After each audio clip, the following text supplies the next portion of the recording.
Hey robot makers, hope you're having a good day so far. We had a bit of a panic then getting the Wi-Fi working in our house, but all working now, looks nice and strong. So hey robot makers, do you want to learn how to build your own Moon or Mars rover with an Arduino kit from SunFounder? Then this is the show for you. So let's dive straight in. My name's Kevin. Come with me as we build robots, bring them to life with code, and have a whole load of fun along the way. Okay, let's get over to our notes. I'm just going to silence that for a second. So yes, today is all about the Arduino Moon or Mars rover. So this is called the Galaxy RVI. I've got it next to me on the desk. We're going to have a good look at this today and have a good play with it. So this is from a company called SunFounder based in China. And this robot has got some interesting features to it. It's got a solar panel on it. It has a real-time first-person vision, so you can see what the robot can see. You can even move that around with a little servo. It has some obstacle avoidance sensors, so it's got an ultrasonic sensor, and it's got two infrared sensors pointing out at different angles as well. You can remotely control it with a smartphone app for Android or iOS, and it's rough and terrain ready because it's got these great big chunky wheels and a really interesting mechanism, just like some of the Mars rovers. We'll have a look at those in a second. Like I said, it has this Android and iOS smartphone app as well, so you can remotely control it from your phone if you can get that to connect. We'll talk about what that is in a minute. It also has some underlit RGB strips. These are really nice, and it's all powered by an ESP32 camera module and also an Arduino Uno for a lot of the sundry stuff. It's beginner friendly, and the kit comes with everything you need and lots of online tutorials, documentation, videos, how to assemble it, all the tools and everything you need, and also the microcontrollers themselves. So nice and easy. It's a really nice afternoon to put this together. So let's have a look at some of these features in a bit more detail. This is one I took just outside our summer house. You can see the blue there of the summer house. So it's powered by an Arduino Uno 3R3 clone. It's not the official one. I was just battling with Arduino's IDE to try and convince it to upload the code. It has this real-time first-person view, smart obstacle avoidance with a remote control. As we've said, it's tough and ready. It's got this really nice aluminium body, like a lot of these SunFounder robots do. So you might see the Pi dog, which we'll be covering, I think, next week. I think that's just behind me at the moment. Compared to some of these other robots, I've got a different one here, which is all plastic. So that cheap plastic, whatever it's called, the stuff you can laser cut. So this one is all aluminium, which is really nice. It means it's really rough, rugged and robust. It's got a solar panel. Now, you don't see this very often on robots. In fact, when I had this underneath the studio lights, I could see that it was getting charge from the studio light just above it. Probably not very much charge, but you put it outside, it gets plenty of charge there. So it can charge the LiPo battery, which is just underneath, which is really great. Has this a nice power management feature on there, so if it's outside doing its thing, it can get some power while it's not being used. I'm not sure just how quickly it can fill that LiPo battery versus how much the Arduino draws from it, but the idea would be you kind of power that Arduino down manually, let it soak up some juice, and then you can let it go again. Has intelligent obstacle avoidance and some enhanced lighting. The lighting is put to really good use on some of the standard code that it comes with, so it can flash to indicate that it's connecting to Wi-Fi, and also just to underlight the terrain that it's on. And yes, very, very beginner friendly as well. So Mars is a planet that is entirely populated by robots. I love that fact. There's probably a few other planets there as well, but this one particularly so. So the first Mars rover, which was the Sojourner, this one landed on Mars in 1997. It landed in the Ares Vallis region, and it's one of the first wheeled vehicles to roam unaided on another planet. So I'm not sure whether the Mars rover was actually the first and then subsequently they had ones on the moon, but because I think the moon was mostly human operated, like the moon rover. And it's been operational for only 92 Martian days. So these things have a battery. The battery has only so long that it can, move around. And if the solar panel isn't directly looking at the sun, you're not going to get the charge that you need. And it also has to have an orbital platform as well that can receive those transmissions of video or sounds or whatever it's been captured and transmit that back to Earth. So there's quite a lot of kit that has to be floating around the planet as well, also on battery too. So that was the first Mars rover. Then we had Spirit and Opportunity. So these are a pair of robots. So yeah, these were in 2024. These ones landed on Mars, and Spirit, aka MERA, that was operated between 2004 2010. Whereas the Opportunity one, that had an extra 8 years on Mars. So they're still there. They just run out of juice, I guess. One of the issues with planets that don't have an atmosphere or a very thin atmosphere is the dust can get everywhere, and eventually that can cover the solar panels, and they can't get the solar energy they need to operate. So that one did various different geological and scientific missions as well. They all have a very similar kind of look to them as well, if you notice, the wheels, which is just like the robot that we have on the desk today. So Curiosity is a car-sized Mars rover, and that was designed to explore the Gale crater on Mars as part of the Mars Science Laboratory mission, MSL. So that landed in 2012 and has made significant discoveries, including evidence of past liquid water on Mars as well. So that one's the size of a car, which is pretty cool. And then we have Perseverance and Ingenuity, which is, I think, my favourite Mars robot. So Perseverance, also known as Percy, is the most recent rover to arrive on Mars. And this is designed to explore the Jezero crater, a part of Mars Mission 2020. And as well as the scientific instruments it has itself, it also has Ingenuity, which is like a small experimental Mars helicopter designed to be the first Martian explorer that can actually fly once it's landed. It can never fly again, so it's just like a regular drone in theory. It's had 72 flights so far. They planned originally up to 5 flights, but it's had way more than that, because how much fun must it be to operate one of these on Mars?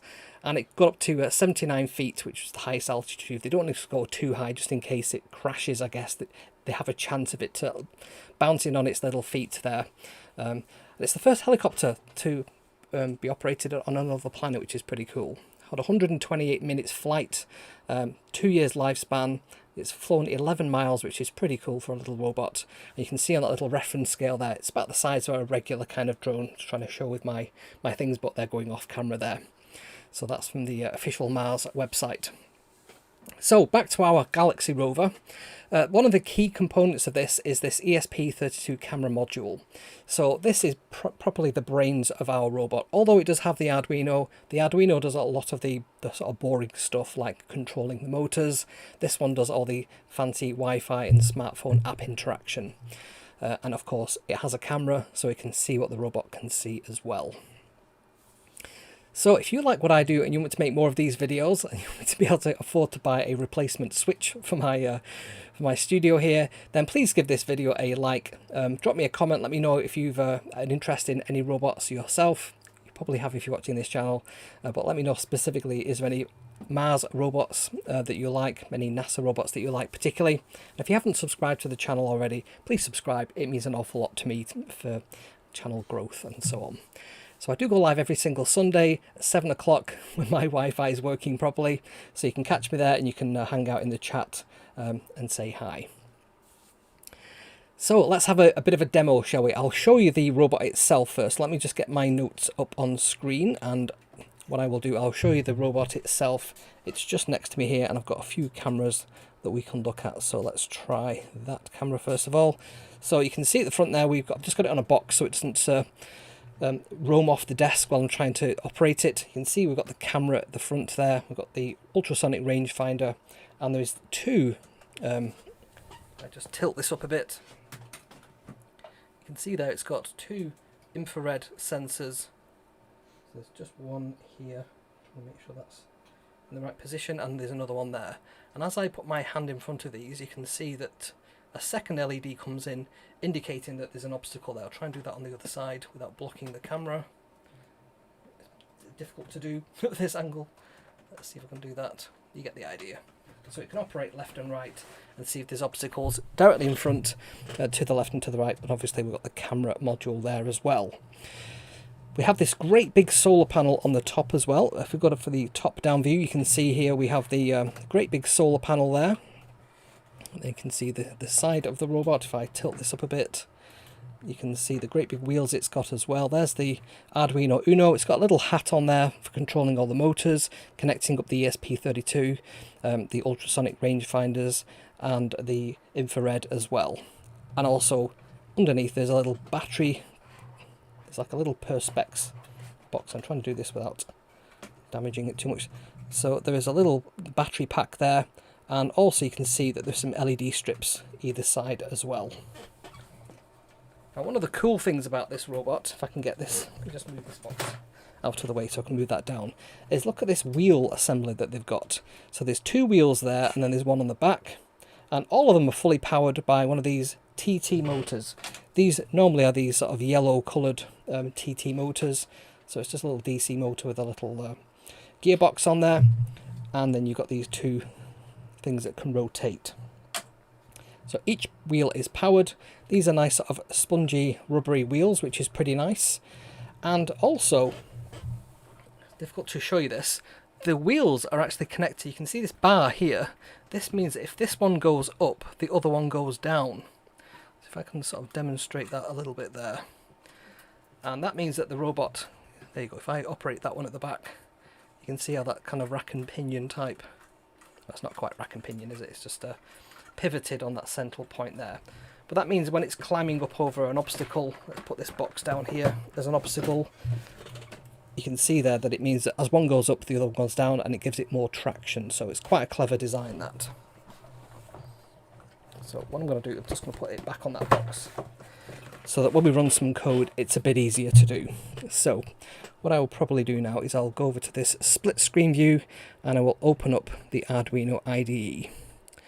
So what I'm going to do first, I've got a couple of different pieces of code here. These are all the official SunFounder code. They've broke them into a series of lessons. Let me just pull this one up. Just need to close a few windows down first, and then I shall show you how to work this. Here we go. Right, so if I go back over here, so there's a whole bunch of lessons, lesson codes it says there. And these correspond to individual lessons on the website. So there isn't like a lesson 1, but there's lots of other lessons there as well. Not sure why 5 has got 4 individual lessons, but there we go. So if we wanted, for example, to read the infrared, let's load up that code. And I'm using the Arduino IDE, as you can see there. So we just need to select what board we're using. So we're using that serial port. We're using the Uno. It's not an official Uno, so it does recognise that it's not official. Right, and now that's that there, we can do the quick compile, make sure everything's good, all the dependencies are met. And if I now do upload, I can see that that's begin to upload. Now, one of the interesting quirks on this robot, I'm just going to put it onto the camera again so you can see this. On the hat there's a little slider that you have to slide, and this enables or disables the connectivity to the ESP32 camera, because they're both using the same RX and TX pins. And that means that if you're trying to upload code, you have to turn it off to be able to upload the Arduino code. It's a bit of a quirk. I'm not sure what their limitation was there on pins, but clearly they've used all the available pins that they could. Right, so that code has now been compiled. So if we upload that, it's flashing the LEDs. So I don't know if you can see it on the just on the reflection of this box here. As it uploads the code, I'll do that again actually. You'll see this little flash of green there, and that's the RX and TX pins, which are also sort of routed through the RGB LED strips, which is pretty nice. Right, so that is now working. So if we now go to our serial monitor, let's see if we can get this to do something. So let's see what this code actually does. So this is going to print the right infrared and left infrared values. So let me see why. I should be able to see that coming through there, and I can't see it. So let's just make sure we've got everything. So the baud rate is wrong there, that's why. So let's just change that down to 9600. There we go. And as if by magic, we can now see. We can even plot this using the Arduino IDE. So there's this little plotter. We open this up, and if we interact with it, is it going to capture those? No, I don't think it's... The plotter's not particularly helpful in that one. Let's go back over here. So if I put my hand in front of this, you can see the left IR is now 0. If I move my hand away, that becomes a 1. If I obscure both of them, you can see both of them now zeros. Again, if I move them, or if I just do the right hand one, you can see that becomes a 0 when there's an obstacle in front of it. Now these infrared modules have a little potentiometer, a little pot on them. It looks like a little screwdriver, Phillips screwdriver thing. You can put a screwdriver in there and adjust effectively the distance. But these are kind of on or off, high or low, 0 or 1. There's no distance with them. So for distance, we need to look at another piece of code. So I'm just going to take off that one there. So let's load up another piece of code. So ultrasonic, read ultrasonic, there we go. So if I open up this code, let's go full screen on this code for a second and have a look at this. I'll go through some of the code. I just want to sort of demo what it can do, and then we'll have a look at some of the Arduino code in a bit more detail. Okay, and feel free to drop any comments in as well if you're watching this live. Right, so we're going to compile that. That's good. We're going to upload it. And we are going to go to the serial monitor, and I'll go back over to this view over here. It's because I've got more than one window open. The serial monitor can be open only on one at a time. So if I switch that one, if I just get rid of that window there, and let's just try the serial. There we go. So you can see the distance is 26. If I move my hand in the way, you can see that's now dropping down. Now we did this on a lot of the very early SMARS robots, if you've been on the channel that long. So you probably get down to about 1 centimetre before, 2 on this particular arrangement. But that's the thing that's pinging out. One of these is a microphone and one of these is a speaker, and that's pinging out a little ultrasonic sound. If I point this at the microphone, you can actually hear it. Like you'll hear a little click sound. We can't hear it in the studio, but you'll be able to hear this at home if I point this at the... Let me know if you can hear that. So it's really sort of clicking away as it's banging out the ultrasonics there.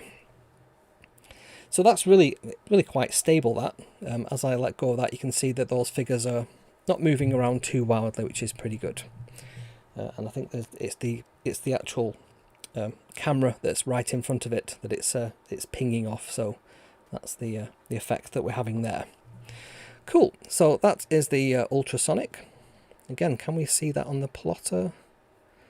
I'm a bit disappointed with this plotter. I thought it would work better than this. Normally you can see the outputs, but I think they have to be in a very specific format for it to work. Yeah, that's not really working very well. Anyways, right, so that's the ultrasonic. I'm going to mark off which ones I've done.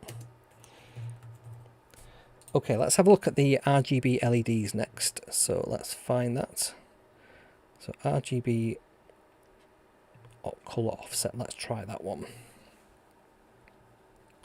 And again, we just have to set up this as a serial port and an Uno. Like so. Let's go back to the full screen there and see what this is all about. I'm just going to compile and upload this. So... Oh, they couldn't hear the beep. Oh, that's disappointing. Normally you can hear like a little click, click, click, click, click. Maybe this microphone isn't sensitive enough for that. Or maybe I didn't have it pointing directly at it. But thanks for the feedback on that one. Right, so let's see what's going on here. Right, if I go to the overhead, what I'm going to do is turn the studio lights off.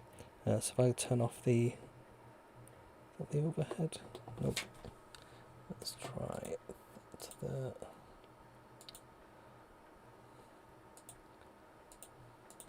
Of course, now I want to turn off my studio lights. They're powered by Wi-Fi, because I had a bit of a wobbler with my Wi-Fi. They're now not playing ball.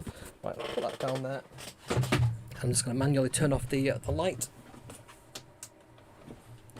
So you can see that that's blue. It looks like it's flickering, and that's essentially like the frame rate of the update, the refresh rate of the LEDs. So that's like a purple, a cyan colour, a purplish colour, a red. If I turn this over, you might be able to see a bit better there. See the LED strip, that's a nice red colour. Yellow, green, blue. Now in real life it doesn't look to be flickering at all. This is just the camera's refresh rate. Just happened to coinciding with the refresh rate of the RGB LEDs there. So that's quite neat. So you can see they can be used to sort of illuminate the background. I'm just going to put the light back on there. Okay, and we can also view that from the front as well. If I get my box back.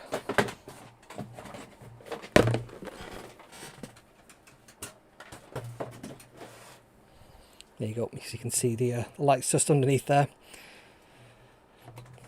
Cool, so that's the RGB one.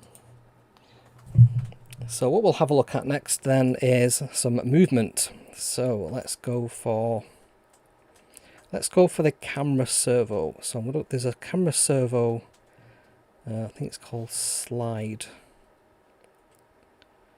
Or range, that's probably the one we want. So let's just load up that one. Again, I'll just close out some of these other windows that we don't need. Again, we just have to tell it the board and the serial number, serial port, and we can then upload this. It is quite quick to compile. I'm using a Mac M1 if anybody's interested there. Let's upload this. Right, so let's go to the front view. We might be able to see this a bit easier from there. So you can see that the camera is being sort of tilted there. There's a little servo motor, just a single servo motor. I'll just turn this round on this side as well. You can see the servo motor is just there. So that means we'll get a nice panoramic view up and down, and obviously the robot can turn left and right to make that operate left and right. This seems to be quite a common feature of these types of robots. This other one I showed you before, this Wi-Fi car, this is called, this also has the exact same thing, an ESP32 camera with a servo, so this can sort of turn up and down. Interestingly, this one has an external antenna as well, just to give it a bit of extra range, and it also has a very similar, I don't think it's not the exact same, but it's very similar kind of hat for the, so they call them hats, shield for the Arduino. Okay, let's get back to our robot and let's have a look at the last one we'll have a look at today, which is, let's go back to the code, and we'll go for, this one makes a lot of noise, that's why I'm saving this one to last, car move. Let's try this one. So again, we're going to set up the serial port. Let's go full screen on this one. We'll tell it it's an Arduino Uno board. Okay, and then we'll just upload the code. And then let's get back over to here so we can see those wheels move. Oh, it's not happy with that. Let me just try that again.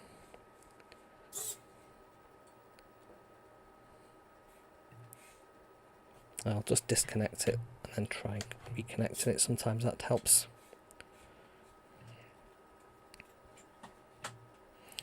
There we go, I can stop that. Let's try that again.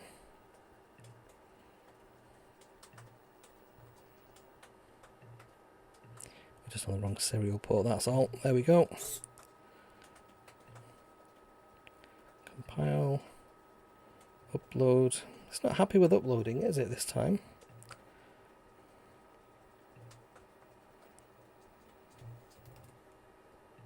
So Uno, we're on the serial port. 110, upload, there we go, I can see it flashing away. Right, the wheels are now spinning around. Let's go over to this one, you can see there. So if I had a bigger desk, you'd be able to see this roaming around the desk. They're pretty strong, these tyres as well.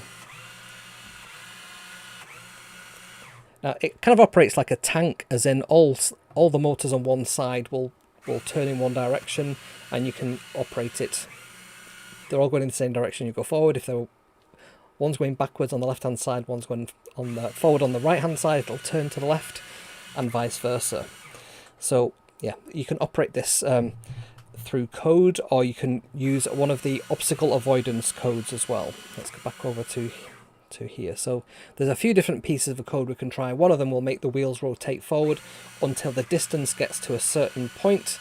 say 10 centimeters away from an obstacle, and then it will basically stop. Now I wanted to show you some other things on here, such as the solar panel and what the hat looks like, and also there is an app which I will try and get to work, but I've not had much success with this. So if I now just switch that back on there so that it can talk to the ESP32 camera, and I'm going to load up the main code. So let's go back to the code. So what do they call this one? Is it just app? No, I think it's not lesson code, it's one back from that.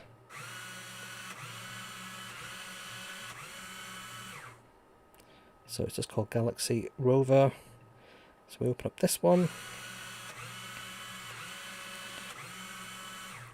And there's a lot of dependencies in there.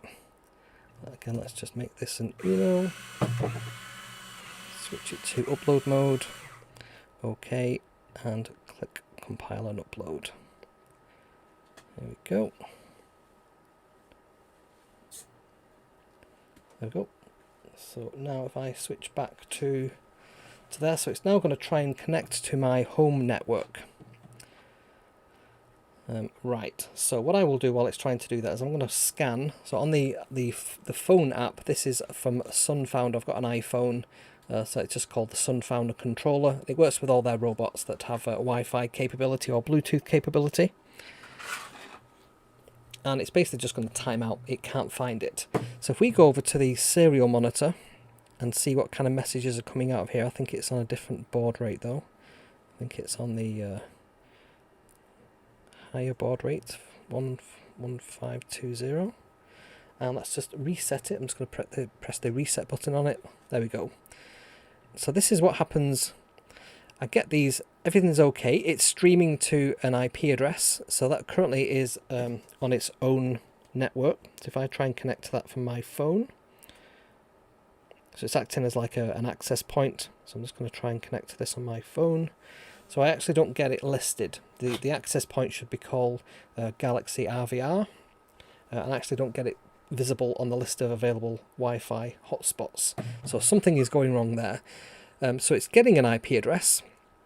We can change this to be, if I type in my own home Wi-Fi username and password, then it will actually get an IP address. So I know it's connected to my home network. The DHCP server has given it an IP address, and that means all the passwords and everything are right. We still get the same error message where it just says web server plus null. The plus just means it's like a command it's sending it, and then it's detected that the camera's rebooted. So something's going wrong with the camera module. Now I did take the camera module off, flash the latest firmware. So this is on the is it 1.4 version of the firmware. I think it actually tells you up there, look, ESP32 firmware 1.4.0. However, I'm not able to get this, and this is really one of the selling points of this robot, is that you can operate it with a smartphone. So I'm a bit disappointed because I've not been able to connect to it to see what the robot can see. Now, one of the other types of control that some other robots do, so this Wi-Fi robot here that I've got, if I just switch this one on, this one has a little infrared controller, and there's a little infrared receiver on there. And if I press some of these buttons, let me just figure out which one it is, I can actually get the camera module to sort of move about a bit. I think the batteries are a little bit flat on this one, but essentially when I'm pressing these buttons on here, see if you can see it on here. What am I trying to show you? I'm trying to show you that there's a little infrared light, which is, get it on the overhead camera. So the little infrared light, which is just here, as I'm pressing this, you can see that's picking up the commands there. So I quite like this Wi-Fi card. This has this nice little controller. It's by Laughvin, this particular one. And this was quite cheap as well. I think this was about $20 thereabouts. Okay, so let's get back over to our slides. There's not a lot more I can demonstrate on this one. I can probably show you the physicality of the robot. One of the things I did want to show you actually was what is underneath the solar panel. So if I go back to the overhead view and I take this down and unplug it, let's move that out of the way. So there's a single screw on the back here, which means it's nice and easy to get access to underneath. So I just unscrew this.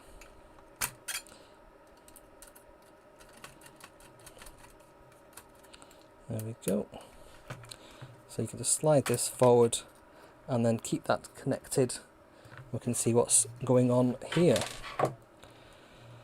So this is the hat, the shield. Destroying the studio there. I move this up a little bit there. Maybe twist this round so we can read it. So this is the Galaxy RVI shield. See, it's got all the different connectors for all the 6 motors on here. And then there's various different connectors. So this connector here connects to the ESP32 camera.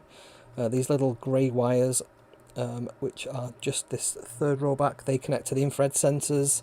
And then there's another one which connects, I think it's this one just here, which is the ultrasonic rangefinder. And then there's also the battery. It can tell how much current is available from the battery as well, and provide that through the Arduino as a battery level, which is pretty cool as well. So what else is I could show you? The actual solar panel is quite impressive. So if I get this here, there's a little light I want you to keep an eye on, which is, if I just get these just in the wrong place there, just keep an eye on those as I move the solar panel towards the studio light. You see there? And it's even providing power to the Arduino there as well. And that's just from the solar panel. So it's quite impressive that it can power the Arduino, or at least the shield, just through that power there. And there's another switch on here, which when you press that on, that's now using the battery pack underneath, which is pretty cool. So all from that little solar panel and LiPo battery. And we can just put that screw back on there, and everything will be in its place. Can't find where I put that now. Cool. So I'll go back to the slides and just see what else we've got to discuss on here. So I'm a bit disappointed with this in that I've not been able to show you the app in full. I've contacted SunFounder themselves to see if they've got any advice on what to do there. I've used Wi-Fi quite a bit on my own project, so I kind of know my way around IP addresses, networking at a very low level as well. So kind of it is what it is there.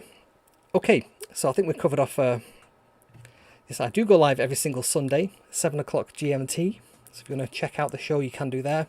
And we do have merch, so you can get yourself one of these nice Robot Maker hats and also support the show at the same time. They're not too expensive and they're really good quality. I wear this one every single week.